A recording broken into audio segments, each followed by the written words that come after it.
vamos a orar para que Dios bendiga este tiempo.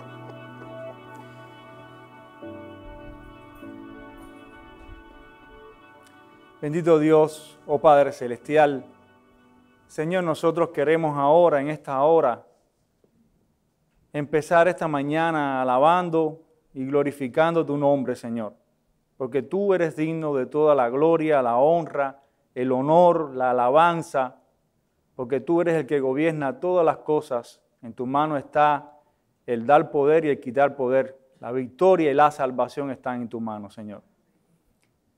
Y te rogamos, Señor, que tú sustentes toda esta enseñanza abundantemente con la suministración de tu Espíritu Santo, Señor. Ábrenos las Escrituras y háblanos a nuestras conciencias, Señor. Te abrimos nuestro corazón, Señor. Te amamos y queremos glorificarte con toda nuestra vida. Bendícenos en este tiempo, Señor. En el nombre de Jesús te lo pedimos. Amén. Bien, hermano, vamos a abrir las confesiones. La confesión de fe de Londres, que es nuestra confesión de fe de la iglesia, en el capítulo 24, que trata acerca de las autoridades civiles o del gobierno civil.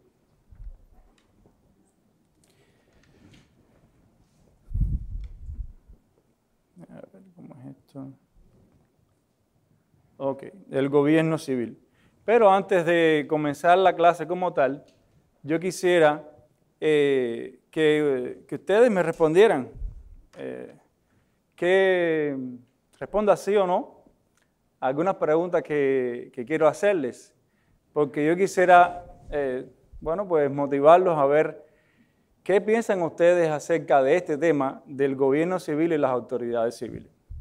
Mi primera pregunta es, ¿usted cree que la pena capital es apoyada por la Biblia? ¿Sí o no? Sí. ¿Algún no? Bien. La segunda pregunta, ¿puede un o una creyente ejercer un puesto de autoridad en el gobierno? Sí. ¿Alguna respuesta diferente? Y la tercera pregunta, ¿puede un creyente participar en una revolución, protesta, lucha armada o la guerra con una limpia conciencia? ¿Sí o no? Sí. ¿No hay ningún no? ¿Pero sí o no? Sí. ¿Pero sí o no? Sí. ¿Por qué yo tengo que dar la clase a ver? Sí. Pero yo dije sí o no. Ok. Bien, muy bien. Bien, esto es un tema polémico y este capítulo de la confesión tiene un contexto, un trasfondo histórico en medio de posiciones extremas a estas tres cuestiones o preguntas acerca de la teología del gobierno civil.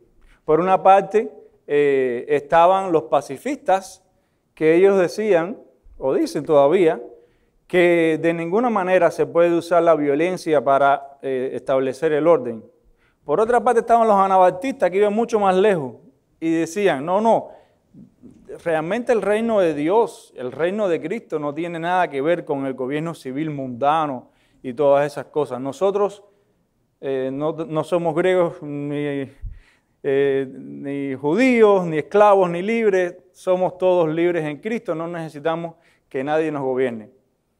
Y entonces llegaron a tomar las armas para, en el nombre de Cristo, como pasó en Münster, en Alemania, donde ellos establecieron el reino de Dios, el reino de Cristo, y hicieron muchos estragos, tanto morales como de vidas humanas. Pero por otra parte están los papistas y los erastianos. Ellos promueven un gobierno demasiado totalitario, un gobierno que está más allá de lo que Dios ha establecido para el gobierno en su palabra. Entonces, en todo este tipo de movimiento y pensamiento humano, nosotros deberíamos traer a alguien que vivió ahí. en aquel tiempo y que escribió estas cosas, Calvino, estaba hablando de Calvino, en sus confesiones, en el capítulo 20, confesiones, las instituciones de la religión cristiana. Él dice acerca de la autoridad civil, hablando de los anabaptistas, porque cuando oyen que en el Evangelio se promete una libertad que, según se dice, no reconoce ni rey ni roque entre los hombres, sino solamente a Cristo, no pueden comprender cuál es el fruto de su libertad mientras ven alguna autoridad sobre ellos. Y así no creen que las cosas vayan bien si el mundo entero no adopta una nueva forma en la que no haya juicios, ni leyes, ni magistrados, ni otras cosas semejantes con que estiman que su libertad es coartada. Este movimiento fue muy peligroso y realmente no todos los anabaptistas fueron así. Tengo que dar una nota de equilibrio porque no todos los anabaptistas llegaron a estos extremos. Había un movimiento de anabaptistas que tenían un énfasis en la santidad personal, en la suficiencia e inerrancia de las Escrituras y en el bautismo de creyentes con una conciencia de lo que estaban haciendo, como nosotros los bautistas. Pero realmente nosotros no venimos de los anabaptistas. Esa es la otra cosa que se confunde mucho. Sigue diciendo Calvino.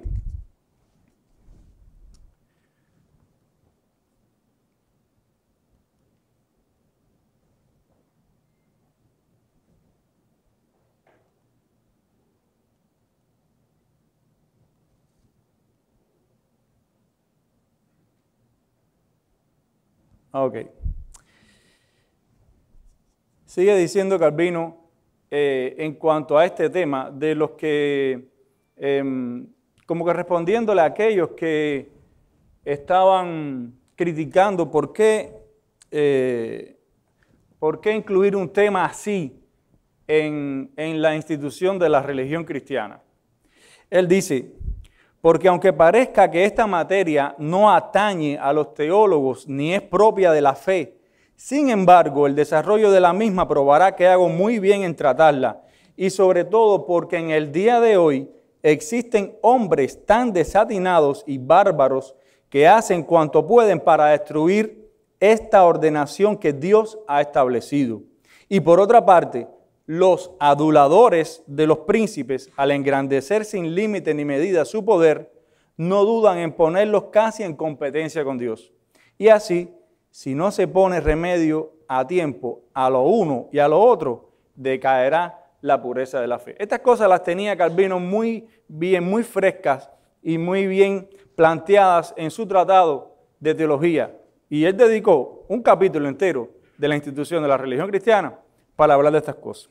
Y nuestros padres de la fe, los reformadores que confesionaron el capítulo 23 de la Confesión de Westminster y los que mejoraron el capítulo 23, o sea, de esa confesión en la Confesión de Londres, porque es una versión mejorada y quizá hablemos un poquito de eso, nosotros podemos estar bien seguros de que ha habido un pensamiento teológico detrás de estas cosas.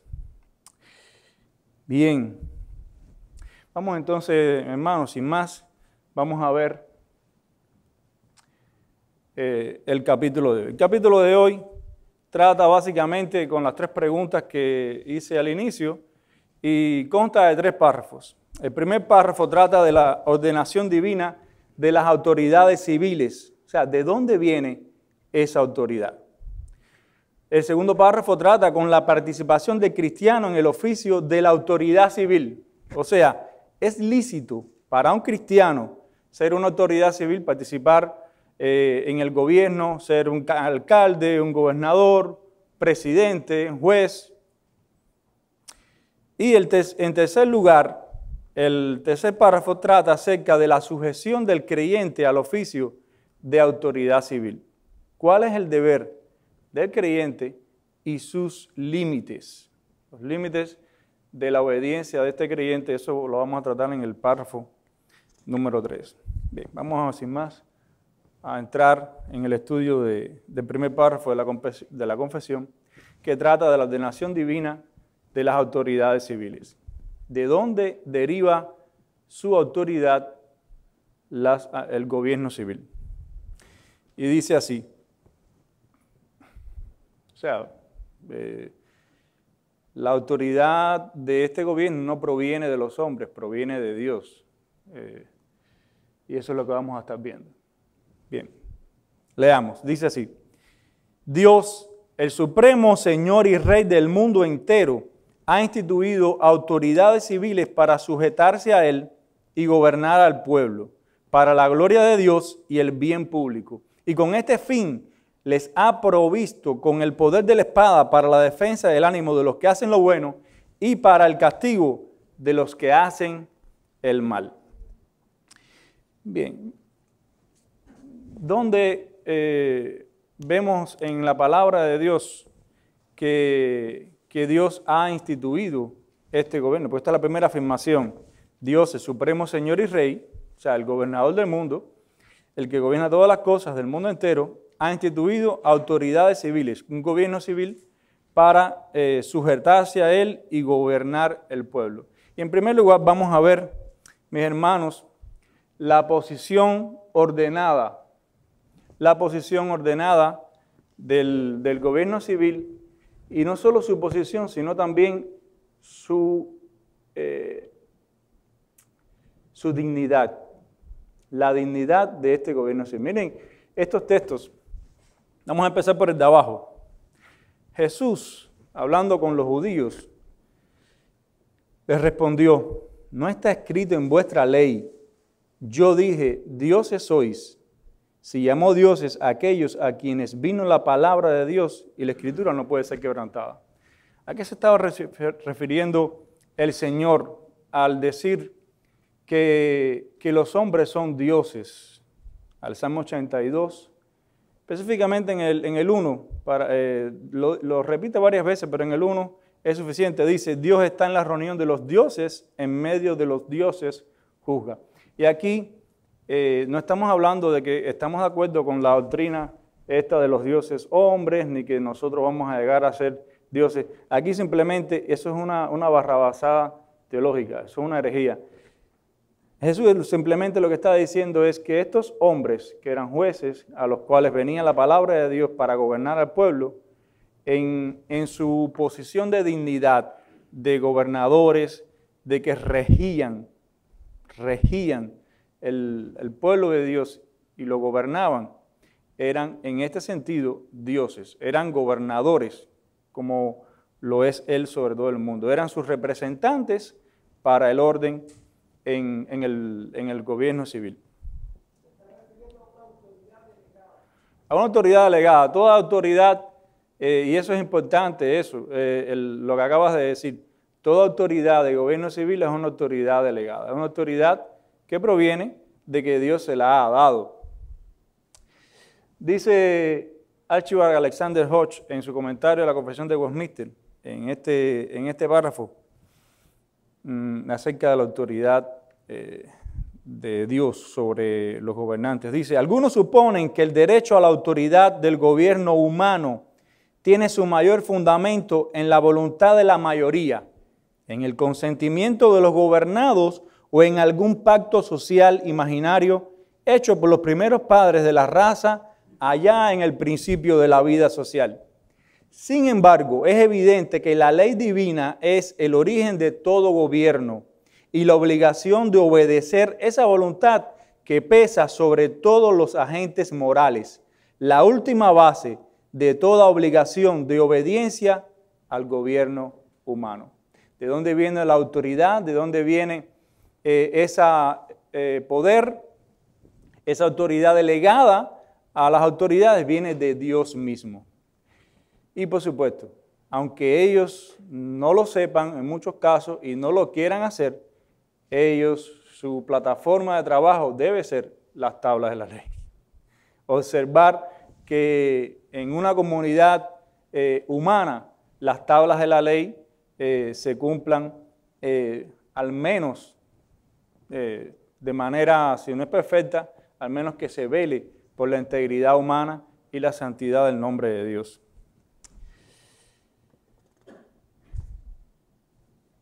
Bien, pero no solamente este párrafo nos habla acerca de la posición ordenada o delegada y de la dignidad de estos dignatarios, sino que además también podemos ver su propósito ordenado, su propósito ordenado.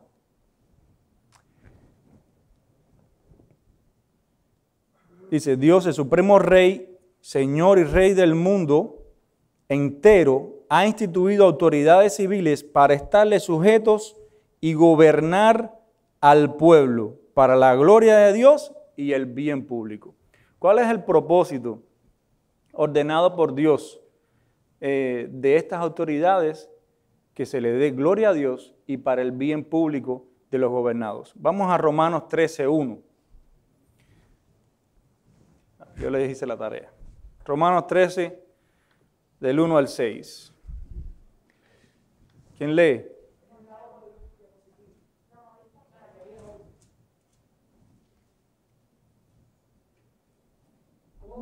Gracias.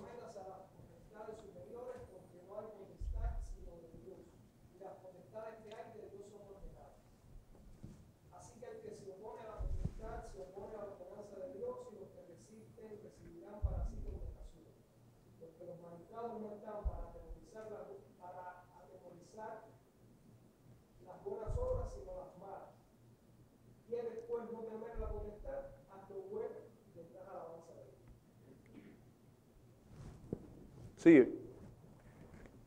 Gracias, hermano. Porque es ministro de Dios para tu bien. Pero si haces lo malo, teme, pues yo en vano llevo la espada. Porque es ministro de Dios, vengador para ejecutar la ira sobre el que hace lo malo.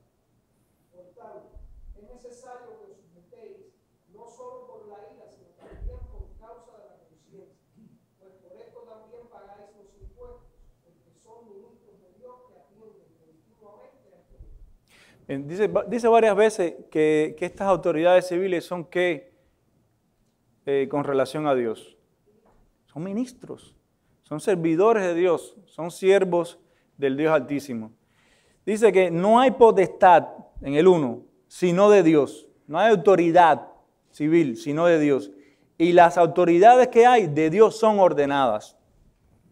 Así que el que se opone a esa autoridad, se opone a la ordenanza de Dios, se opone a la ley de Dios, al pensamiento de Dios, a la voluntad de Dios. Y los que resisten recibirán para sí condenación, no una condenación eterna, sino la condenación por sus delitos y pecados en contra de esa autoridad. Eso es lo que quiere decir el texto.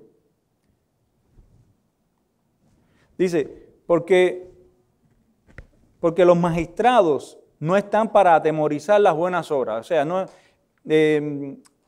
las autoridades no están para castigar al que hace lo bueno, en otra versión, sino al que hace lo malo, las malas obras. ¿Quieres pues no temer a la autoridad? Haz lo bueno y tendrás alabanza de ella. Sigue diciendo, porque es ministro de Dios para tu bien. Nosotros tenemos que ver como una bendición y una misericordia de Dios que nosotros tengamos un gobierno civil donde hay anarquía, hay desorden, y Dios no es Dios de desorden, de caos, sino de orden, ¿verdad? Sigue diciendo en el 4, pero si haces lo malo teme, pues no en vano lleva la espada. Dios le ha dado no solamente un propósito y una dignidad y una ordenación a tener autoridad a estas autoridades, sino también le ha dado poder para ejercer esa autoridad, para que sean protectores de los que hacen lo bueno y vengadores de los que hacen lo malo. Eso es lo que se espera de un gobierno humano que al menos si no es perfecto refleja el pensamiento de Dios en lo que hace. Dice, porque es ministro de Dios, vengador para ejecutar la ira sobre el que hace lo malo. Por tanto, esta es la conclusión, la primera conclusión de ese pasaje. Ese por tanto es necesario que os sujetéis. O sea, el llamado del apóstol, el llamado del Espíritu Santo que inspiró a este apóstol es: sujétense, no sean rebeldes al gobierno, no hagan las cosas por resistencia pasiva ni una resistencia activa. Sujétense no solo por la ira, sino también por causa de la conciencia. Y aquí está hablando el creyente, porque realmente la conciencia del creyente está atada a las Escrituras. Y nosotros, por causa de la conciencia, por causa de que Dios lo ha ordenado, nosotros debemos sujetarnos a las autoridades. Pero no solo por la conciencia, sino pues por esto también pagáis los impuestos. O sea, hay que sujetarse y hay que también Pablo veía junto con Pedro en medio de una situación imperial que había, el imperio romano, un imperio que yo no tengo que decirle a ustedes cuán criminal y cuán sanguinario y corrupto era con sus gobernados. Y sin embargo Pablo le está diciendo: sujétense, no por causa del temor a la espada, sino también por causa de la conciencia.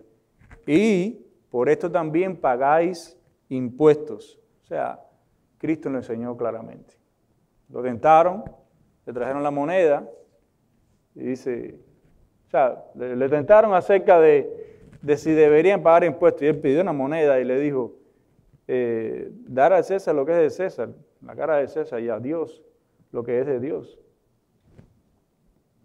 No podemos divorciar estas cosas. Y eso es lo que dice claramente la palabra. Sigue diciendo en primera de Pedro 2, 13, 14 acerca de lo mismo, su propósito ordenado. Dice Pedro, por causa del Señor, someteos a toda institución humana, ya sea al rey como a superior, ya a los gobernantes como por él enviados, para castigo de los malhechores y alabanza de los que hacen el bien. O sea, ya les expliqué, Pedro y Pablo estaban viviendo perseguidos por los judíos por una parte, por los romanos por otra, pero ellos se sujetaban y tanto Pedro como Pablo no ponían a la iglesia en contra del gobierno, más bien hacía que los hombres vivieran en paz entre ellos, en la iglesia, en las comunidades y con las autoridades superiores y toda la cadena de mando de autoridades. Y así también, pues lo dijo el Señor, como ya había de César, le dijeron, es la cara que había en la moneda. Él les dijo, dad pues al César lo que es de César y a Dios lo que es de Dios. Bien, y la última parte de ese párrafo trata acerca de su poder ordenado, el poder que tiene ese gobierno civil. Dice, y con este fin les ha provisto con el poder de la espada para la defensa y el ánimo de los que hacen lo bueno y para el castigo de los que hacen el mal. O sea, un gobierno un partido que esté promoviendo quitarle poder al gobierno, hermano, eso está en contra de la voluntad de Dios. Eso es una locura, eso es una estupidez. Dice la palabra de Dios que el gobierno tiene un poder, una espada.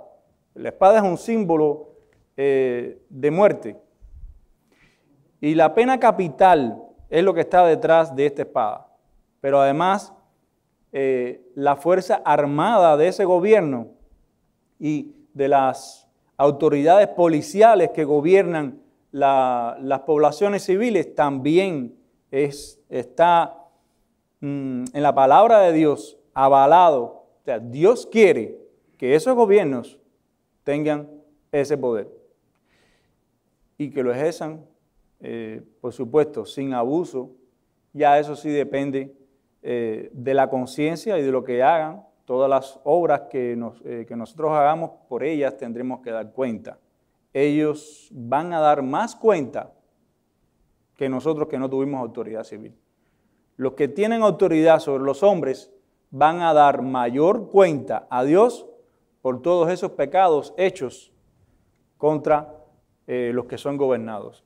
Y eso, hay muchos textos acerca de eso en los Salmos, en Ezequiel, en Jeremías, en Isaías, todos los profetas mayores y menores, y en los Salmos de una manera u otra, se le dice a esos reyes, a esos gobernadores, a esos jueces, a los sacerdotes que también tenían autoridad civil, que Dios se iba a vengar de todo el mal que le estaban haciendo a su pueblo, porque estaban extorsionando, estaban haciendo barbaridades en el reino de Dios. Dice Génesis 9:6,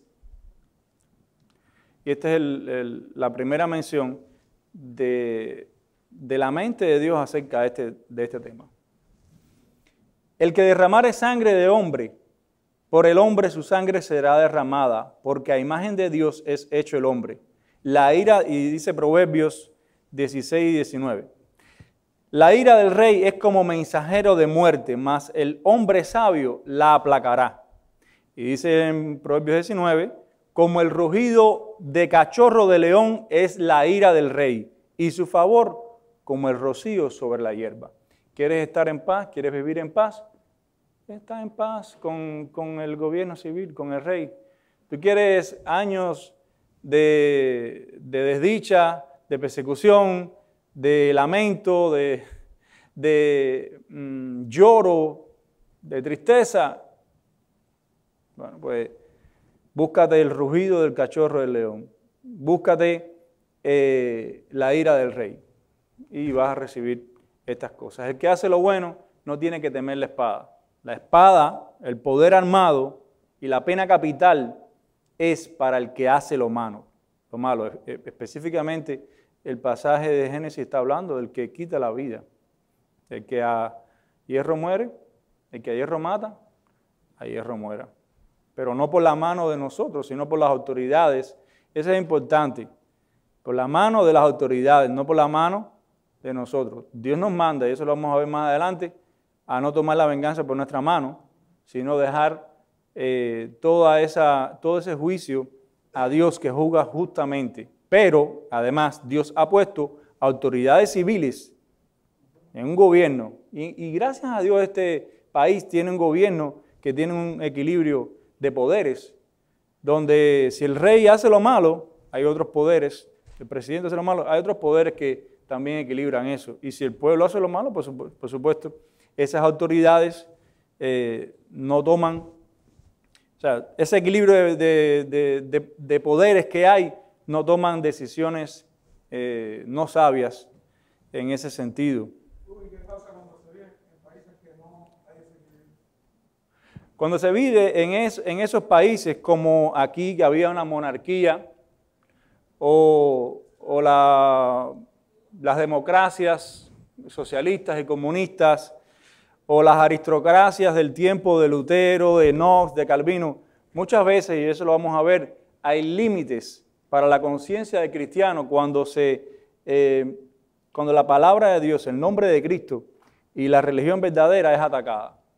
Pero nosotros no estamos para cambiar gobierno. O sea, las autoridades son las que están para ejercer el equilibrio, y eso lo vamos a ver en el pensamiento de Calvino y de Hodge aquí más adelante. Las autoridades son las que están en ese puesto, en esa autoridad, en esa potestad delegada para velar por el equilibrio, tanto de la gente de arriba como la gente de abajo. Pero no el de abajo, hacer como en el tiempo de Lutero hubo ¿dónde fue eso? ¿Se recuerda? En Münster, ¿no? Hicieron una revolución allí, y aquí llegó el reino de Dios y empezaron a matar nobles y curas y de todo. Eso no. Abajo.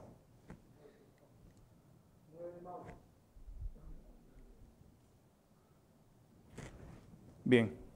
Ahora, llegar aquí, puede que alguien se pregunte, ¿y qué acerca del sexto mandamiento? No matarás. Y la enseñanza de Mateo 5, del 38 al 48. me quedó chiquita. Yo lo voy a leer por misericordia de ustedes. Dice el texto, y es largo. Oíste que fue dicho, ojo por ojo y diente por diente. Pero yo os digo, no resistáis el mal. Antes, a cualquiera que te diera en la mejilla derecha, vuélvele también la otra. Y a cualquiera que te demande ante la ley y tome tu túnica, déjale tomar también la capa. Y cualquiera que te obligue a ir 1 milla, ve con él 2. Al que te pida, dale. Al que quiera tomar de ti prestado, no le rehuses. Oíste que fue dicho, amarás a tu prójimo y aborrecerás a tu enemigo. Pero yo os digo, amad a vuestros enemigos, bendecid a los que os maldicen, haced bien a los que os aborrecen y orad por los que os ultrajan y os persiguen, para que seáis hijos de vuestro Padre que está en el cielo, porque Él hace que su sol salga sobre los malos y buenos y envía lluvia sobre justos e injustos. Porque si amáis a los que os aman, ¿qué recompensa tendréis? ¿No hacen también así los publicanos? Y si saludáis solamente a vuestros hermanos, ¿qué hacéis de más? ¿No hacen también así los publicanos? Sed pues perfectos vosotros, como vuestro Padre que está en el cielo es perfecto. O sea, después de oír estas cosas, alguien se preguntará, y aquí estamos hablando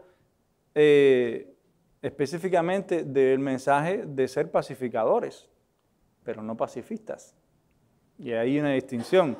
El cristiano es un pacificador. El cristiano busca la paz, pero también tiene la ley de Dios, tiene la sabiduría celestial para no llegar a ese pacifismo que quita toda autoridad del gobierno civil y quita la venganza y la pena capital y la fuerza de la autoridad civil para castigar al que hace lo malo. Dice Sam Waldron con relación a esto. La Biblia distingue entre vocación personal y los deberes de los individuos y la vocación pública y los deberes de las autoridades. Mientras que es el deber de los individuos el no tomarse venganza por su cuenta, el deber solemne y público de las autoridades es el de ejercer la venganza de Dios contra los malhechores civiles. O sea, ahí está el equilibrio. La Biblia no motiva, no estimula las revoluciones populares. La Biblia nos enseña que Dios ha dejado que el pensamiento político y social nos lleve a un tipo de gobierno en el que, aunque no es perfecto, al menos hay un equilibrio en los poderes y podemos descansar en que esas autoridades tomen la venganza para el que hace lo malo y estimulen al que hace lo bueno. Bien, ¿alguna pregunta acerca del párrafo 1? Si no, pasamos al párrafo 2. Sí.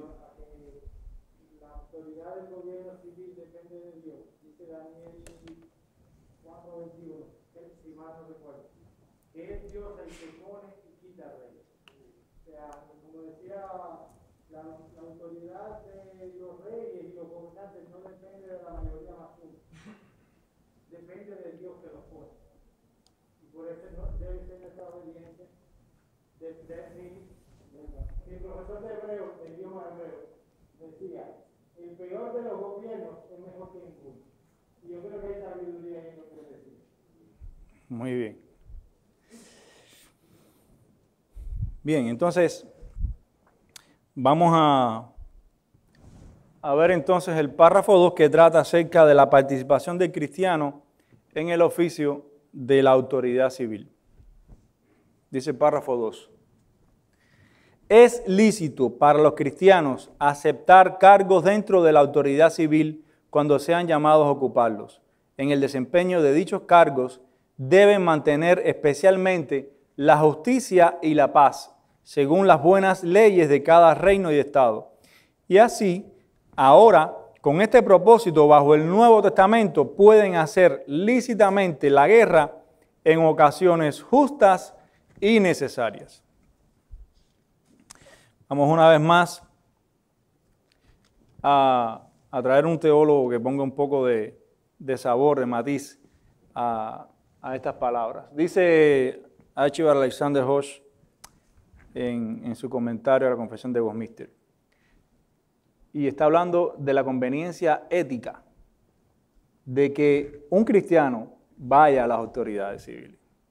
Dice, es lícito para un cristiano aceptar y ejercer el cargo de autoridad civil. Esto es bastante evidente. En verdad, en el sentido más elevado, es lícito para los cristianos más que para ningún otro ser magistrado o desempeñar algún cargo por el estilo. Y dice más adelante, a fin de que pueda estar capacitado para obrar en todo para la gloria de Dios y lo que al bien de los demás conviene. Esto es realmente, mis hermanos, un premio para la personalidad de un cristiano. Nosotros no podemos ver a un cristiano que esté ejerciendo una autoridad civil como alguien que tiene una moral o algo escondido. No, es un llamamiento de Dios. Y el cristiano que hace bien que responde a este llamado y que lo hace bien, gana un grado honroso para Dios. O sea, en cuanto al delante de Dios. Dice la palabra de Dios acerca de este pensamiento. En Éxodo 22, 8 y 9. Si el ladrón no se hallare, entonces el dueño de la casa será presentado a los jueces para ver si ha metido su mano en la hacienda de su prójimo. Sobre todo asunto de fraude, sobre buey, sobre asno, sobre oveja, sobre vestido o sobre cualquier cosa perdida, cuando uno dijere, esto es mío, la causa de ambos será traída ante los jueces y aquel a quien los jueces condenaren pagará el doble a su prójimo. O sea, Dios no solo dio leyes en cuanto a la santidad y en cuanto a su adoración, sino también para que hubiera paz entre los hombres y no hubiera codicia y daño de unos a otros. Ahora, además de su conveniencia ética, también nosotros podemos ver su interés especial y el interés de que un cristiano participe en el gobierno civil es, y dice así, en el desempeño de dichos cargos deben mantener especialmente la justicia y la paz, según las buenas leyes de cada miembro. Ese es su interés especial ordenado. En Proverbios 14:35 dice, la benevolencia del rey es para con el siervo entendido, mas su enojo contra el que lo avergüenza. Pero además de esto, vemos que hay una prerrogativa peculiar en este tipo de cargo. Dice, y así ahora con este propósito, bajo el Nuevo Testamento, pueden hacer lícitamente la guerra en ocasiones justas y necesarias. Justas y necesarias. Sí, claro, yo sé. Yo lo entendí. Y por supuesto, el cristiano no debe estar en una guerra a no ser que realmente en su conciencia sea justa y necesaria. Nosotros podemos retractarnos de ir a una guerra si nuestra conciencia dicta que no va a favor de lo que nosotros creemos y la gloria de Dios. Dice Romanos 13:4, porque es ministro de Dios para tu bien, pero si haces lo malo, teme, pues no en vano lleva la espada, porque es ministro de Dios, vengador para ejecutar la ira sobre el que hace lo malo. Para eso, la autoridad civil tiene un poder armado. Y miren el pasaje de Lucas.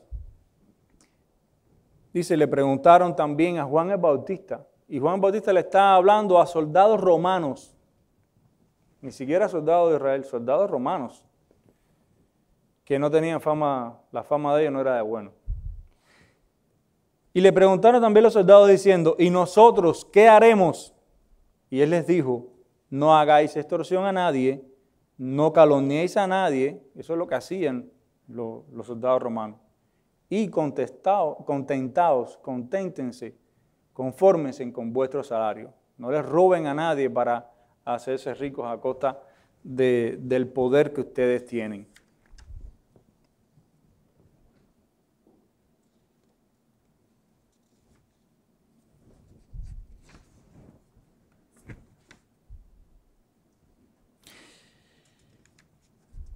Bien, ¿alguna pregunta o alguna intervención acerca de esto?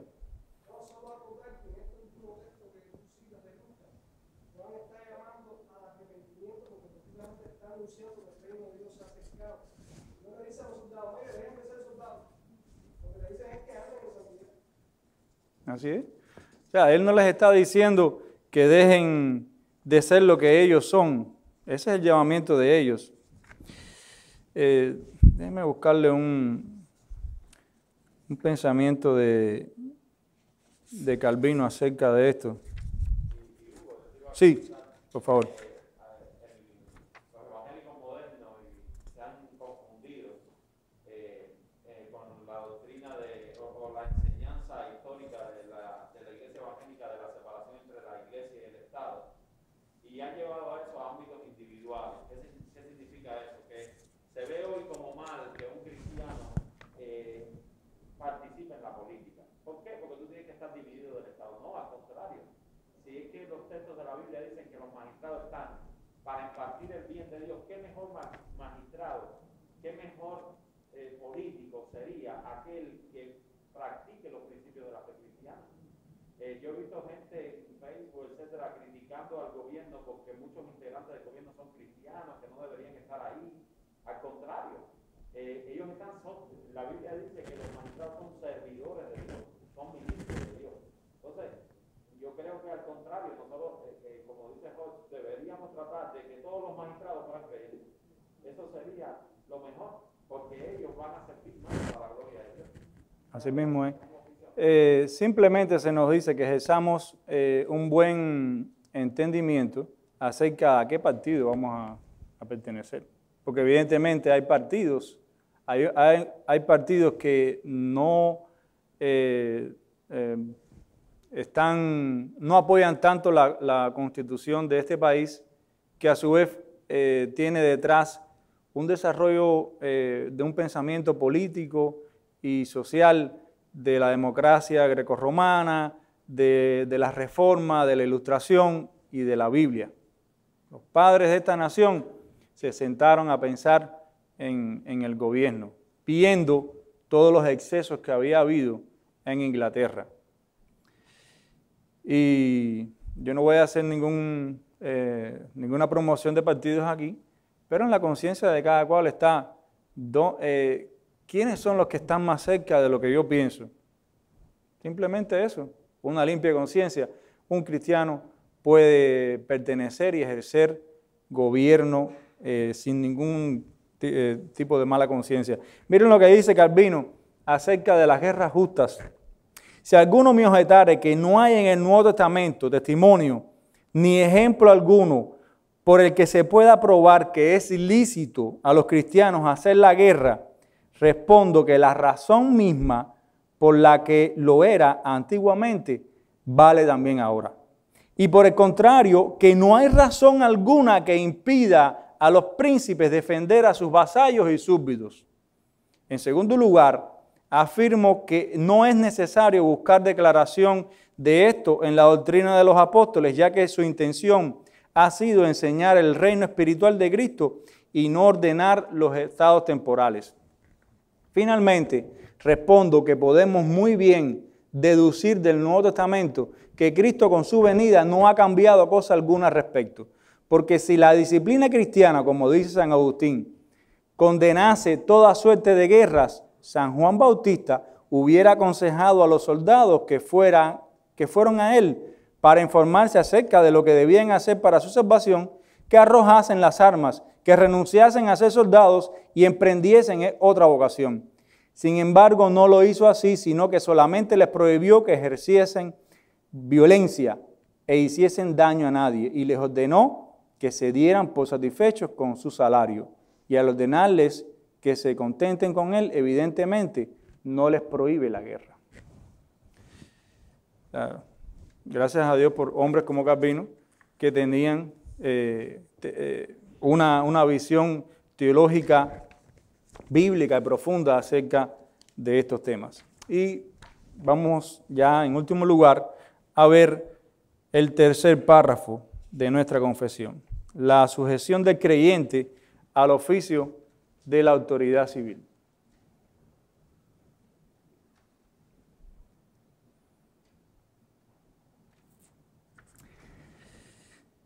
Dice el párrafo 3. Habiendo sido instituidas por Dios las autoridades civiles con los fines ya mencionados, se les debe rendir sujeción en el Señor en todas las cosas lícitas que manden, no solo por causa de la ira, sino también de la conciencia. Y debemos ofrecer súplicas y oraciones a favor de los reyes y de todos los que están en autoridad, para que bajo su gobierno vivamos una vida tranquila y sosegada en toda piedad y honestidad. ¿Cuáles son los dos mandamientos que se nos dan en este párrafo, inspirado por las Escrituras, evidentemente? La obediencia a las autoridades civiles, la sujeción, y el otro, orar. Que cada culto de oración, que cada semana de esta iglesia no falte la oración por las autoridades civiles y por el gobierno de este país. No solamente ahora que estamos en elecciones, sino que esté en nuestra conciencia, que hay un mandamiento de estas cosas abundantemente revelado en la palabra. Vamos a ver entonces en primer lugar la primera parte del texto, el deber de la obediencia a las autoridades civiles. Dice Proverbios 28:2, por la rebelión de la tierra sus príncipes son muchos, mas por el hombre entendido y sabio permanecerá estable. Y Tito 3:1 dice, recuérdales que se sujeten a los principados y potestades, que obedezcan a los magistrados y que estén dispuestos para toda buena obra. O sea, eso es lo que nos manda la Escritura a nosotros. También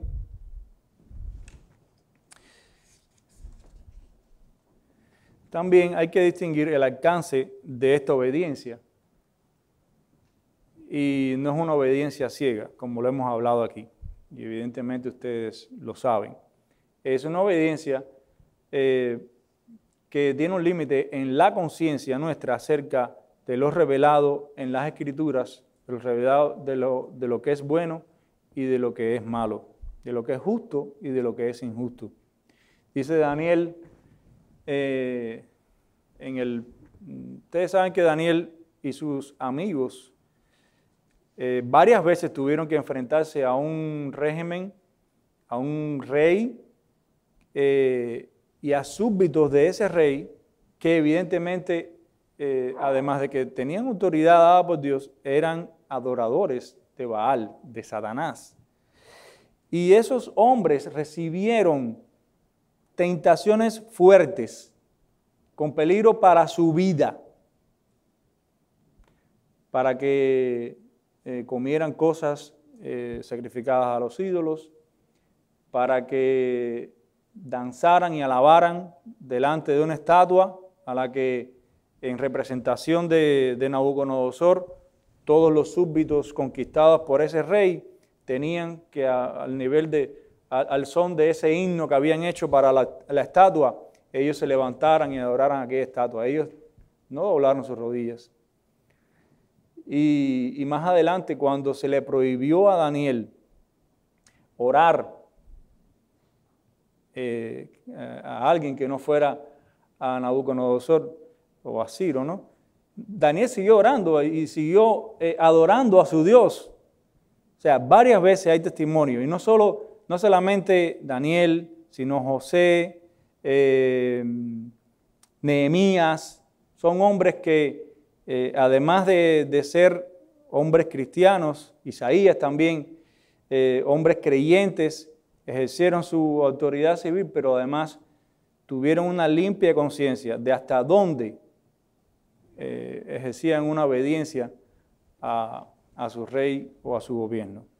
Dice Daniel, he aquí nuestro Dios a quien servimos. Esta es la respuesta a que ellos no iban a adorar a la estatua.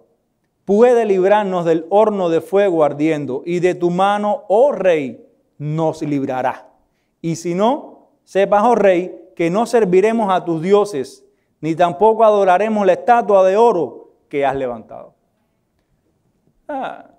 No había temor de las consecuencias. Ellos creían en la resurrección.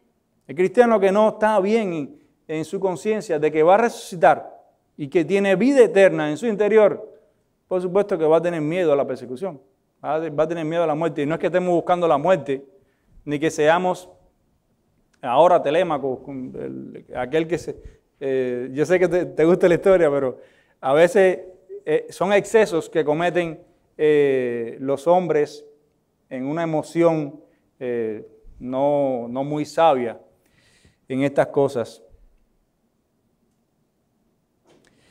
Bien, hay un alcance a esta obediencia, y el alcance es la conciencia de lo justo y de lo injusto, la conciencia de que Dios te ha prohibido algo que este gobierno te está diciendo que hagas.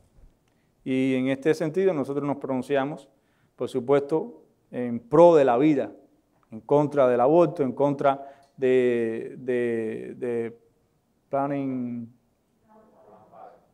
Parenthood y todas esas cosas que están en la actualidad entre nosotros.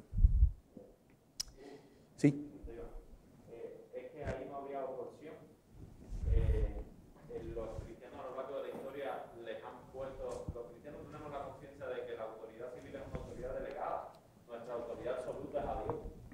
Y es que Daniel no salió a su vida como a buscar la muerte, pero un gobierno que te exige que rindas culto a otro Dios, un gobierno, yo he conocido personas que supuestamente son cristianas y en Cuba eran doctores que practicaban el aborto y salían de ahí y te decían así, no, mira, yo tengo que obedecer porque si no pero es que tú no puedes obedecer eso. Las cosas de siempre, que la madre, que era muy jovencita, que no sabe lo que hizo, que metió la pata.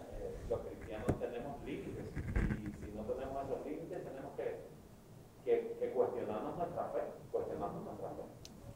Una cosa más, primero debemos dar cuenta de la base que no es Daniel que está ahí, son los amigos de Daniel.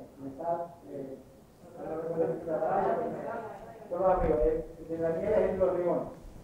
Sí. Pero hay una cosa que me gusta del texto, y es que ellos no esperaban que unilateralmente Dios los librara de eso. La preocupación de ellos no es, bueno, yo hago lo que Dios quiere y Dios me librará. No. Ellos dicen, Dios, y si no me libro, y si me achicharro como un pisón, no te voy a servir, no voy a servir a ti. Y ese es el espíritu de la verdadera obediencia. Dios está por encima de todo. Dios está por encima de nuestra propia vida. Dios está por encima de la vida de nuestros hijos. Y entonces nosotros debemos obedecer a Dios. Y si nos va mal haciendo lo que Dios quiere, bueno, hagamos entonces. Amén. Yo esperaba un amén de la iglesia. Lo voy a hacer. Miren esto. Este texto nosotros lo estamos viviendo ahora con la iglesia de John MacArthur, allá en California. El gobierno de California, el gobierno del estado, quiere cerrar la iglesia. Le estaba exigiendo, por causa del COVID, del coronavirus, que ellos no se reunieran. Y ellos tenían una conciencia delante de Dios. Y este texto que está delante de ustedes fue su caballo de batalla. Dice, mas Pedro y Juan respondiendo le dijeron, juzgad si es justo delante de Dios obedecer a vosotros antes que a Dios, porque no podemos dejar de decir lo que hemos visto y oído. A ellos le habían claramente, como dijeron los gobernadores, los saduceos y los fariseos, claramente le dijimos que no predicaran más en el nombre de Cristo. Y ellos le dijeron claramente, te estamos diciendo que no te vamos a obedecer a ti, sino que vamos a seguir diciendo lo que hemos visto y lo que hemos oído.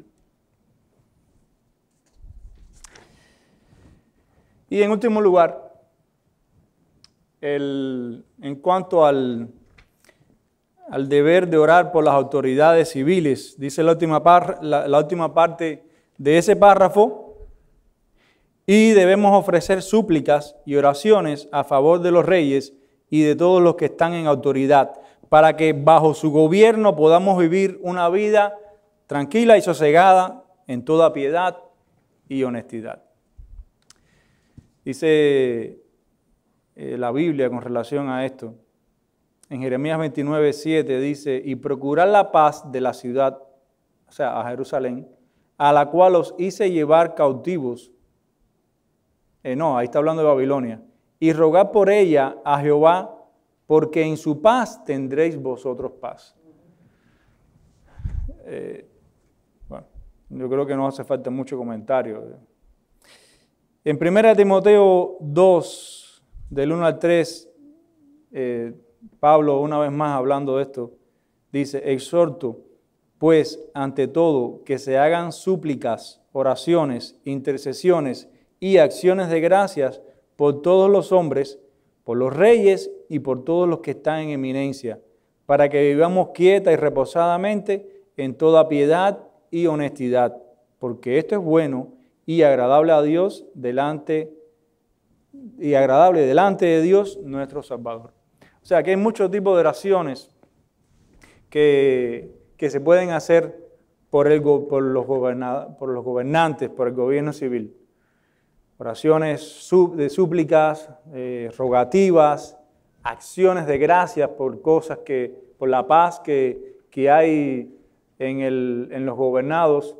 Hay muchos tipos de oración y nosotros debemos tener una conciencia atada a las Escrituras con relación a esto, que cada culto de oración nuestro, cada semana, nos falte este tipo de oraciones.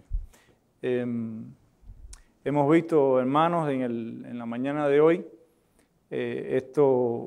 esta parte de este capítulo acerca de la confesión, acerca del gobierno civil y de las autoridades. El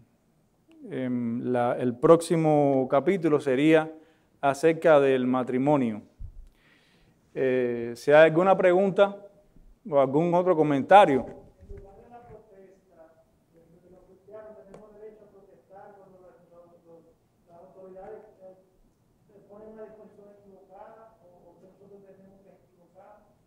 Sí, mientras sea una protesta pacífica por derechos que tienen que ver con la vida, con la justicia y sobre todo que tengan que ver con el reino de Cristo, el nombre de Dios, eso es lícito.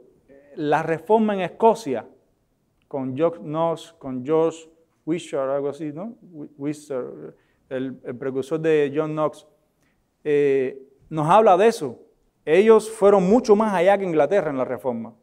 Inglaterra se quedó en el anglicanismo. Ellos llegaron a que la iglesia presbiteriana fuera la iglesia de Escocia, pero Cristo era la cabeza de esa iglesia. Y cuando ellos protestaron contra la reina Estuardo, que fue criada en Francia por los católicos y vino y empezó a hacer misas, John Knox fue allá. No promovió una revolución, pero sí le dijo en su cara, voy a orar para que este gobierno y esta abominación que tú estás haciendo en el reino de Dios en Escocia se acabe. Y eso le produjo un temblor a ella. Ella le temía más a las oraciones de Knox, como ella decía, que a los ejércitos combinados de Europa.